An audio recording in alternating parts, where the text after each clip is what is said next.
Unlocking Qualitative Research Methodology, a Fundamental Guide. In the fascinating world of research, qualitative methodology forms the backbone. It focuses on understanding human behavior and the reasons behind it. The journey often begins with a hypothesis. This is an unproven assumption that guides the investigation, acting as a compass leading to discoveries. Next, researchers establish a conceptual framework.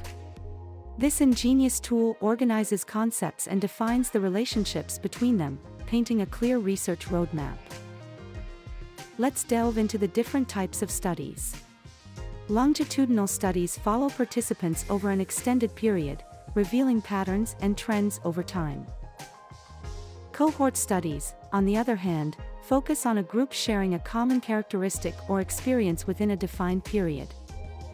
They provide snapshots of specific populations. Case studies offer an in-depth analysis of a single or small group of participants, offering detailed insights into complex phenomena. In conclusion, qualitative research methodology, with its distinct types of studies, unravels the mysteries of human behavior, enriching our understanding of the world.